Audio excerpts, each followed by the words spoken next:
Hello नमस्कार दोस्तों, मैं हूं अजय निषाद। हिंदी नाथ यूट्यूब चैनल पर आप सभी का स्वागत है। यदि आप किसी भी एग्ज़ाम के लिए हिंदी साहित्य का इतिहास पढ़ना चाहते हैं या पढ़ रहे हैं, तैयारी कर रहे हैं, तो ये वीडियो आपके लिए काफ़ी फ़ायदेमंद होने वाला है। हम लोग हिंदी साहित्य का इतिहास का 26वां वीडियो ये पढ़ रहे हैं, जिसमें भक्ति काल के अंतर्गत आज भक्ति काल की आधार भूमि को देखेंगे। भक्ति काल किस तरह से आया, कहाँ से आया, भक्ति काल की उत्पत्ति कैसे हुई, मतलब उसकी आधार भूमि मुख्य रूप से क्या थी।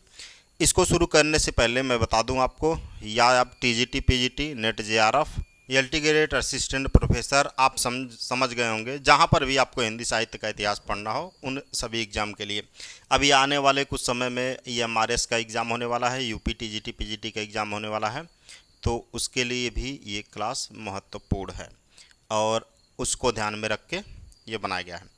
तो भक्ति काल की आधार भूमि को अगर हम देखें तो इसमें तीन महत्वपूर्ण भाग को माना जाता है। एक हो गया अलवार संतों का, अलवार संतों द्वारा, अलवार संतों द्वारा जो काम किया गया, या अलवार भक्तों द्वारा, या इसको कह सकते हैं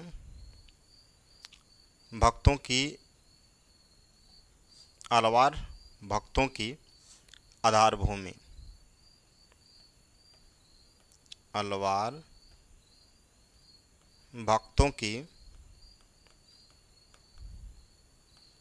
आधार भूमि। यानी कि हम लोग इसमें जो भक्ति काल है, इसमें देखेंगे कि अलवार संतों द्वारा इनका क्या योगदान रहा इसमें, और कौन कौन महत्वपूर्ण हुए भक्ति काल को उत्पत्ति के लिए, भक्ति काल की उत्पत्ति के लिए, और इसमें क्या इनका रोल रहा। दूसरा महत्वपूर्ण पहलू आता है नयनार, नयनार संत, नयनार संतों का योगदान। और बता दें, अलवार संतों की संख्या कुल 12 हुई, नयनारों की संख्या 63 हुई, ठीक ना। और एक महत्वपूर्ण योगदान आता है दार्शनिक मत का, दार्शनिक मत। आप दार्शनिक मत के बारे में जानते होंगे, जैसे अद्वैतवाद हो गया, विशिष्ट द्वैतवाद हो गया, द्वैताद्वैत, शुद्धाद्वैत, ये इन सभी का बात हम कर रहे हैं यहाँ पर। तो दार्शनिक मत कहिए या तो संप्रदाय की आधार भूमि, संप्रदाय की आधार भूमि। तो ये लोग क्या रहे, इसके आधार भूमि रहे, किसके, भक्ति काल के। अब अलवार संतों की अगर हम बात करें तो इनकी संख्या कितनी थी, पहले ही अभी जिक्र हुआ है। अलवार संतों की संख्या कितनी है, तो 12 है अलवार संतों की संख्या। अब हम अलवार संतों का बात अगर करें, नीचे चलते हैं, यहाँ क्लियर हुआ भक्ति काल की आधार भूमि में कौन कौन महत्वपूर्ण योगदान दिया है। अलवार संतों का योगदान है, नयनार संतों का, और दार्शनिक मतों का है। अब आते हैं हम कहाँ पर, अलवार संतों का। अलवार संतों की अगर बात करें हम, अलवार नहीं है, अलवार है, अलवार संत या भक्त की बात कर लीजिए, अलवार भक्त। अगर इनकी हम बात करें तो भगवत भक्ति में लीन व्यक्ति को क्या कहा जाता है, अलवार कहा जाता है। भगवत भक्ति में लीन व्यक्ति, इसका क्या मतलब हुआ, भगवत भक्ति में लीन जो व्यक्ति है वो क्या है, अलवार है। या फिर कहिए, इसकी परिभाषा की बात करें, परिभाषा या किसे कहा जाता है, जिसे भगवत की स्वतः स्फूर्ति होती है, मतलब जिसको भगवान की स्वतः अनुभूति होती है, और जो भाव विभोर होकर ईश्वर की को आत्मसमर्पण करते हुए भक्ति करते हैं, उन्हें क्या कहा जाता है, अलवार कहा जाता है। तो उसी चीज़ को लिख लीजिए, जिसे भगवत की स्वतः स्फूर्ति होती है और जो भाव विभोर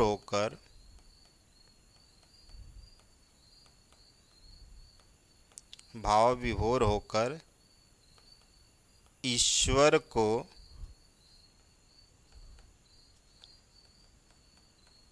आत्मसमर्पण करते हैं उन्हें क्या कहा जाता है? आलवार कहा जाता है।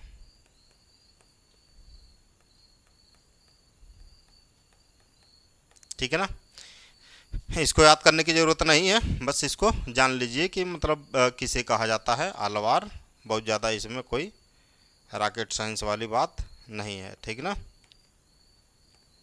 तो अलवार की बात अगर हम करें तो अलवारों में जो सबसे लोकप्रिय, जैसे इनकी संख्या, अलवारों की संख्या की बात करें तो हम कितना जिक्र किए हैं? 12 है, कुल 12 है। और 12 का नाम लेना जरूरी नहीं है। अगर बात करें हम तो देखो मोयग्गे हैं, भूतंता लवार हैं, और पया लवार हैं, नम्न हैं, मधुर कवि हैं, कुलशेखर हैं, पैरो अलवार हैं, अंडाल हैं जो स्त्री होती हैं, टोडरे हैं, तिरुपान हैं, तिरुमंगय हैं, ऐसे करके हैं। तो सबको जानने की ज़रूरत नहीं है इसमें आपको। जो जिनका जो जिक्र किया जाए, जिनसे कुछ मतलब निकल सके एग्जाम की दृष्टि से। ठीक ना? अलवारों में जो सबसे लोकप्रिय हुए वो नम हुए, नम अलवार। इनको सठकोप भी कहा जाता है। ठीक है? ये शूद्र जाति के थे। कौन? नम। अगर यहाँ पर लिख लें अलवारों में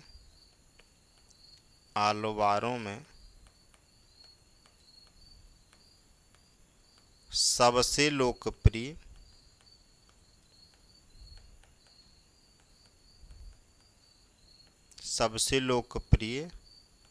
नम अलवार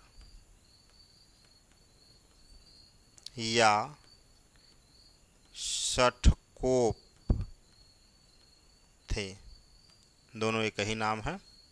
क्लियर? जो शूद्र जाति के थे।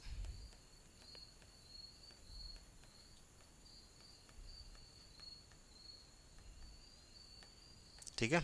तो सबसे लोकप्रिय कौन हुए? नम अलवार हुए। क्लियर? उसके बाद बात करें मधुकर कवि सठकोप के शिष्य थे। यहाँ पे देखो नम जो हैं, नम इनको सठकोप कहा जाता है। इनके शिष्य कौन हुए? मधुकर कवि जी हुए। ठीक ना? तो यहाँ पे एक पंक्ति और लिख लो, मधुकर कवि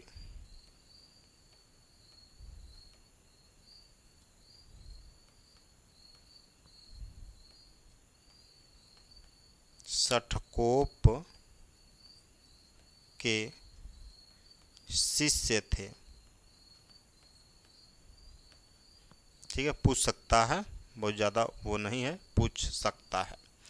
एक और जान लो, जो अंडाला कहो या अंडाल कहो या गोदा स्त्री थी जो, ठीक है, उनकी बात मैं कर रहा हूँ इसमें अलवारों में। एक अंडाल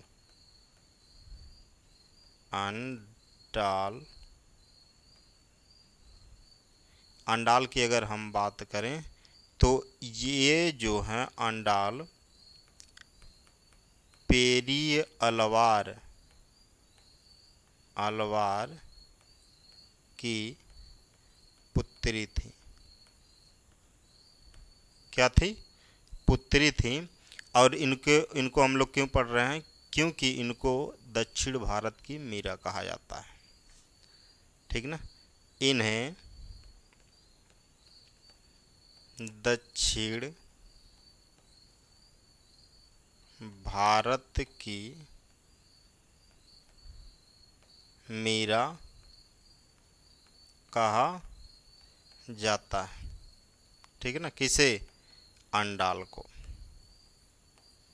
अंडाल को क्या कहा जाता है? दक्षिण भारत की मीरा कहा जाता है।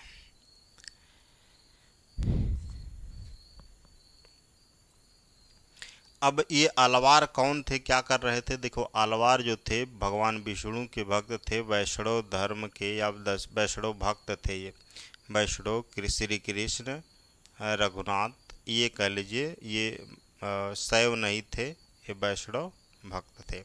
अलवार क्या थे मुख्यतः? अलवार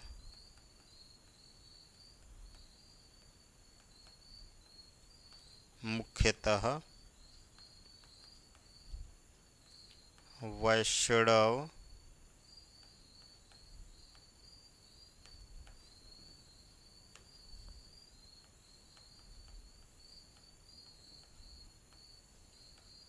भक्त थे।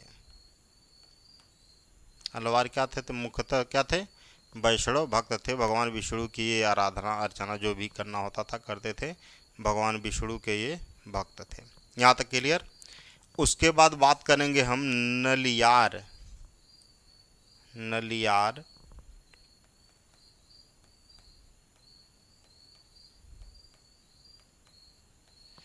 दिव्य प्रबंधन में अलवारों की रचनाओं का संग्रह है। नलियार दिव्य प्रबंधन में क्या है? अलवारों की रचनाओं का संग्रह है। तो ये पूछा जाएगा आपसे कि अलवारों की रचनाओं का संग्रह किस में है, तो कहिएगा आप नलियार दिव्य प्रबंधन में।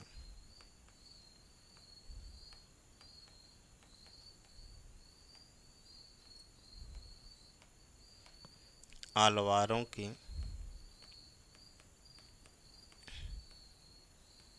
रचनाओं का संग्रह है।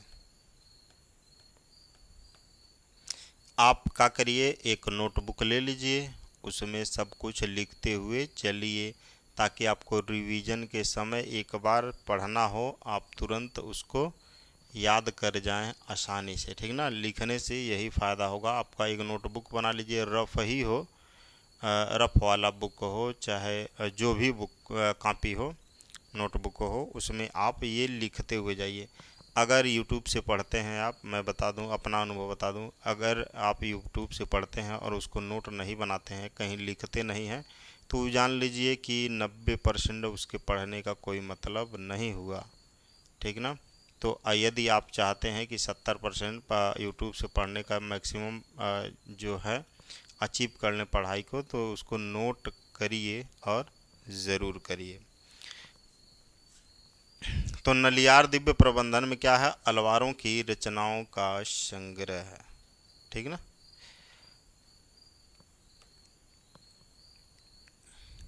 इसे तमिल वेद भी कहा जाता है। इसे क्या कहा जाता है? इसे तमिल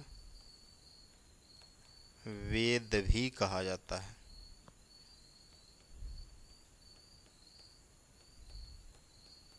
किसे? नलियार दिव्य प्रबंधन को। ठीक है? इसमें लगभग 4000 गीत संग्रहित हैं। इसमें लगभग 4000 गीत संग्रहित हैं। किसमें? नलियार दिव्य प्रबंधन में। ठीक? षटकोप या नम्य, ये जो सबसे प्रसिद्ध हुए उनकी बात कर रहा हूँ मैं अलवारों में। षटकोप की रचना तिरुवायमोली में राम भक्ति का विशद वर्णन है। यानी कि एक रचना है षटकोप की, उसका क्या नाम है? तिरुवायमेली।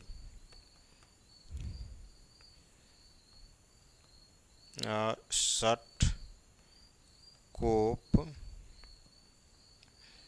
षटकोप को क्या कहा जाता है?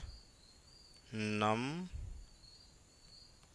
लवार, नम्मा लवार, वही नम अलवार, अलवार कहिए, चाहे ऐसे लिख दीजिए एक में करके, कि रचना तिरुवायमोली, तिरुवायमोली में राम भक्ति का विशद वर्णन है। यहाँ तक क्लियर हुआ ना। तो ये जो रचना है तिरुवायुमोली, इसमें क्या है, राम भक्ति का विशद वर्णन है। यहाँ तक क्लियर हुआ भाई, नोट करते हुए जाइएगा। इसमें और मैं एक चीज़ बता दूं, इसके गीतों का सर्वप्रथम संकलन नाथ मुनि ने किया। इनके गीतों का सर्वप्रथम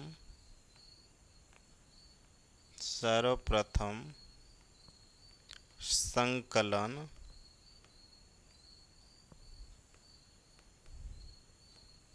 नाथ मुनि ने किया। तिरुविरुत्तम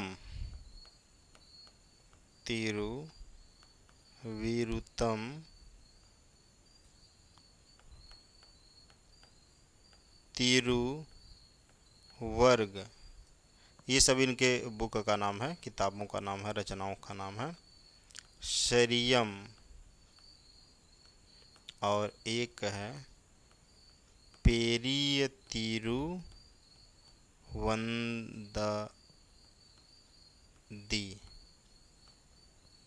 ठीक है। एक और रचना है सहस्र गीत। इसको इतना देखना तो नहीं चाहिए था, क्योंकि ये तिरुवायुमोली जो था वो ठीक था। ठीक है ना। यहाँ पर अगर ये सारी रचनाएं हैं इनकी, तिरुविरुत्तम, तिरुवर्ग, शरीयम, पेरिय तिरुवंददी और यहाँ पे सहस्र गीत, इनकी क्या है, रचनाएं।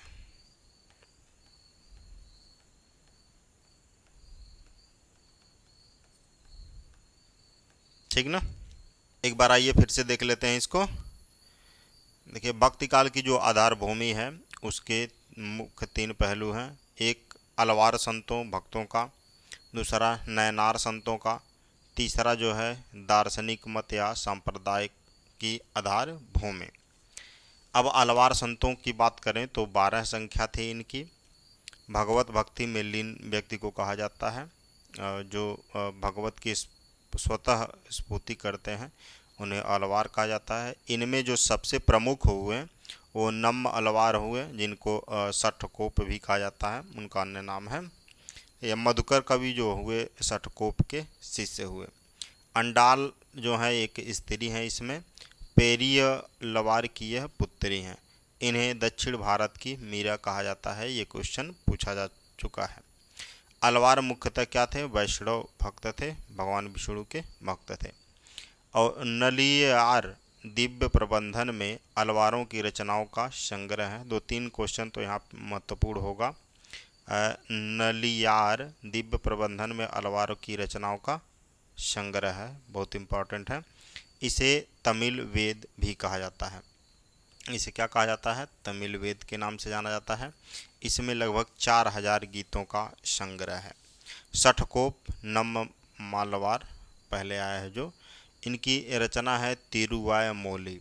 तिरुवायुमोली में जो है राम भक्ति का विशद वर्णन है। इनके गीतों का सर्वप्रथम संकलन जो है नाथ मुनि ने किया। इनकी और रचनाएं भी हैं, क्योंकि ये सबसे प्रमुख हुए इसमें। तिरुविरुत्तम, तिरुवर्ग, शरीयम, पेरिय तिरुवंदादी और संग्रह गीत, इनकी ये सब रचनाएं हो गई। अब अगर इनके बारे में और हम बात करें तो एक और जो कई बार एग्जाम में पूछा गया है, सठकोप को वही नम अलवार या सठकोप को राम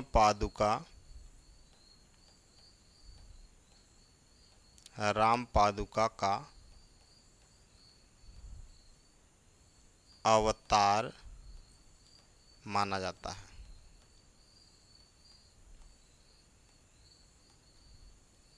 ठीक है, उनकी चरण पादुका का अवतार क्या है माना जाता है। किसके चरण पादुका का अवतार माना जाता है? राम के चरण पादुका का अवतार माना जाता है। और किसे? शठकोप को, नम आलवार को। यहाँ तक क्लियर हुआ? ये भी बहुत इम्पोर्टेंट है, ठीक ना। एक ये वाला हो गया, ये राम भक्ति वाला हो गया।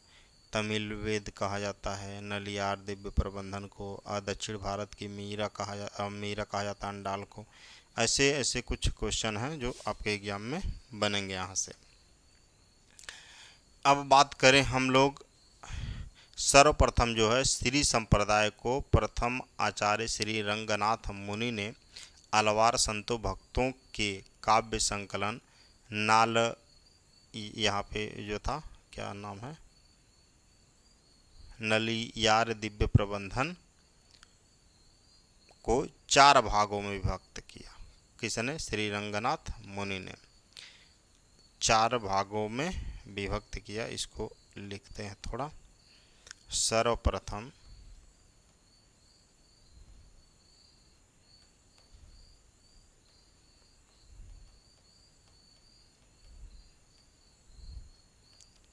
श्री संप्रदाय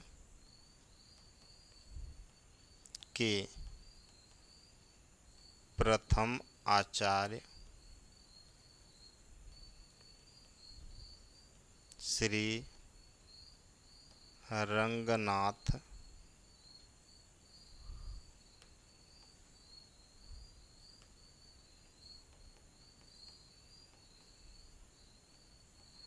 रंगनाथ मुनि ने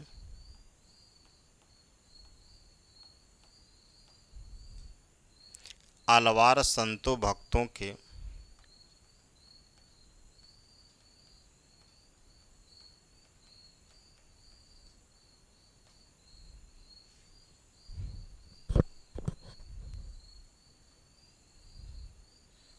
संतों के कहिए या भक्तों के कहिए, बात हुआ वही हुआ।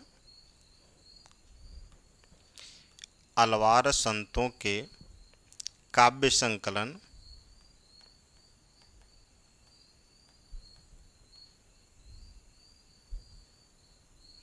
नली यार दिव्य प्रबंधन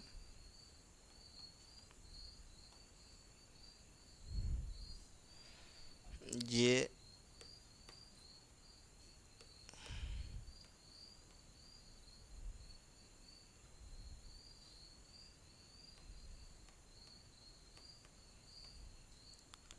नालईर दिव्य प्रबंधन को 4 भागों में बांटा। कितने भागों में? 4 भागों में। 7वें अलवार केरल के चेरवंशी राजा कुलशेखर राम के परम भक्त थे। ठीक है, 7वें अलवार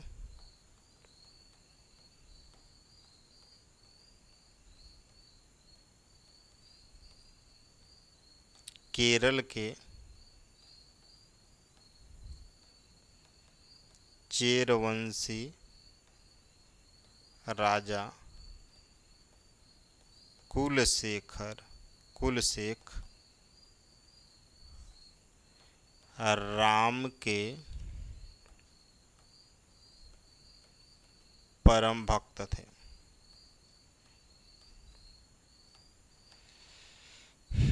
इन्हीं में एक और लिख लीजिए, पेरुमाल तिरुभोवी। पेरुमाल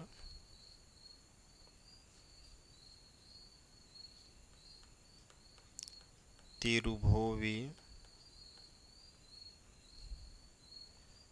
पेरुमाल तिरुभोवी में इसमें राम भक्ति गीतों का संकलन है। राम भक्ति गीतों का क्या है? संकलन है। यहाँ तक क्लियर हुआ? तो ये जो अभी तक हम लोग पढ़े, ये अलवार संतों के बारे में था और इतना सफिशियंट है, कोई दिक्कत नहीं है। इतना आप एक दो बार पढ़ ले रहे हैं। एक बार यहाँ पे पढ़े, आप नोट किए, और उसके बाद एक बार 2 मिनट 4 मिनट लगेगा, जितना भी लगे, 5 मिनट मैक्सिमम लगेगा इसको रिवीजन करने में। रिवीजन करिए, दो एक बार रिवीजन कर लीजिए, आपके माइंड में पूरा सेटअप हो जाएगा। जो इसमें से 8-10 क्वेश्चन मेन मेन बन रहे हैं। यहाँ तक क्लियर। उसके बाद अब हम लोग बात करेंगे, ये रचना है जो है पेरुमाल तिरुभोवी। अब नयनार संतों की बात करेंगे। नयनार भक्तों की बात करेंगे, संतों की बात करेंगे, ठीक ना। इनकी संख्या मैं पहले बता दिया था, कितना है, 63 है। इसमें जो प्रसिद्ध नयनार हुए,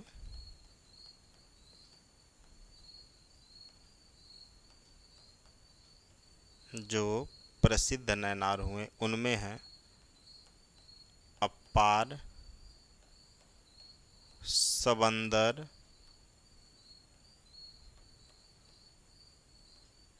सुंदरार,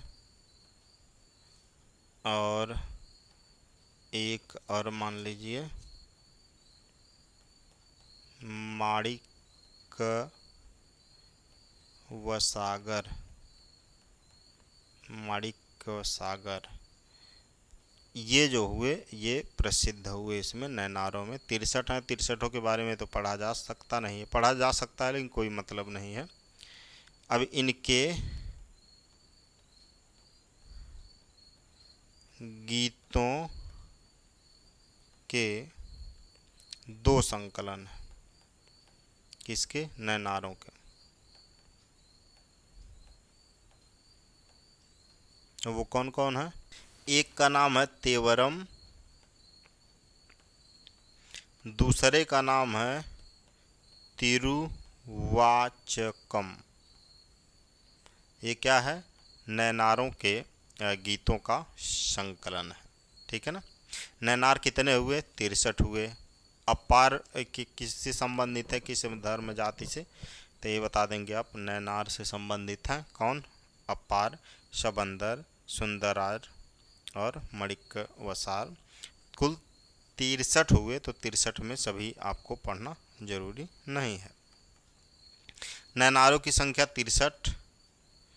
नयनारों की संख्या कितनी है? 63। अलवारों की संख्या, अलवारों की संख्या 12। नयनार शैव थे, 63 ये शैव थे, मतलब शिव की पूजा करते थे। और अलवारों की संख्या 12 थी, ये वैष्णव थे।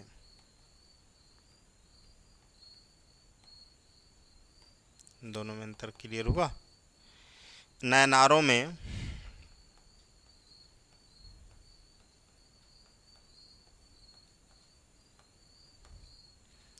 कुंभार,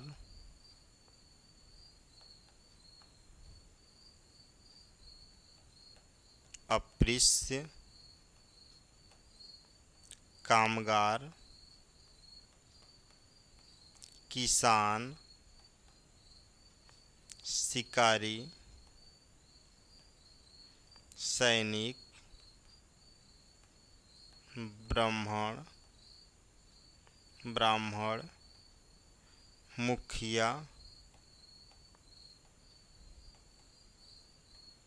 ये सभी वर्ग के इसमें शामिल थे। तो कोई बहुत ज़्यादा वो नहीं, सभी वर्ग इसमें शामिल थे, बस इतना जान जाइए। मणिक व सागर,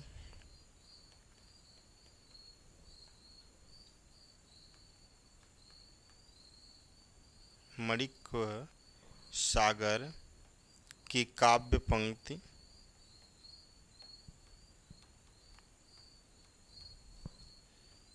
मेरे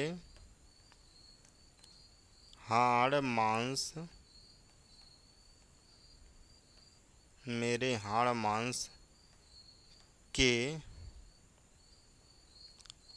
इस घृणित पुतले में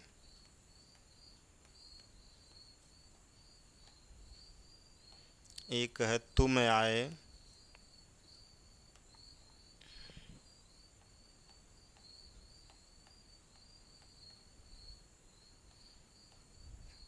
जैसे कोई सोने का मंदिर हो, जैसे कोई सोने का मंदिर हो। ये इनकी काव्य पंक्तियां हैं किसकी? माणिक्य सागर की। यहाँ तक क्लियर है। अब देखिए हम लोग पढ़े क्या, नैनारों में क्या जरूरी है। कुछ प्रसिद्ध हुए अपार समंदर, सुंदरार और माणिक्य व सागर। इनके 2 संकलन हुए इनके गीतों का, तेवरम, तिरुवाचकम। नैनारों की संख्या 63, ये शय थे। अलवारों की संख्या 12, ये वैष्णव थे।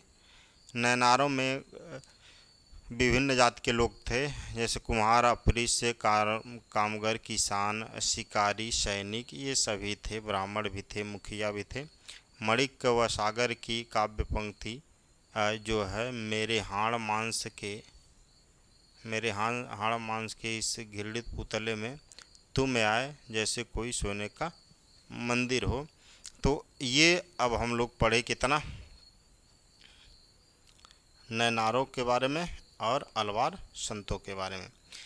अगला रह गया दार्शनिक मत। दार्शनिक मत में कई आएगा, जैसे अद्वैतवाद आ गया, विशिष्ट द्वैतवाद आ गया, द्वैताद्वैतवाद, शुद्धाद्वैतवाद, द्वैतवाद, चैतन्य और गौड़ी संप्रदाय। ये जितने भी बताए हम आ गए। यहाँ से क्वेश्चन 100% बनते हों। अगर हिंदी साहित्य का इतिहास पूछा गया, यहाँ से 100% क्वेश्चन बनेंगे ही बनेंगे, एग्जामिनर भी नहीं काट सकता। तो इससे ये थोड़ा सा बड़ा टॉपिक है, एक क्लास में कंप्लीट नहीं हो पाएगा। तो ये जो दार्शनिक मत वाला पार्ट है, इसके लिए मैं एक प्रॉपर वीडियो लाऊंगा, एक क्लास उसमें रहेगा, शायद उसमें भी ये पूरा हो जाए। और इसको लेकर सभी में कन्फ्यूजन हमेशा बना रहता है। इसको मैं ट्रिक के माध्यम से अपने तरीके से भी बताऊंगा, किस तरह से आप सब एक दूसरे से रिलेट करके आप याद कर सकते हैं। ट्रिक के माध्यम से, मतलब कोई ट्रिक बना दिया जाएगा जिससे आप याद आसानी से रहेगा लंबे समय तक। ठीक है, तो अगले क्लास में दार्शनिक मत देखते हैं। और इस क्लास के लिए बस इतना ही। Thank you for listening and God bless you all.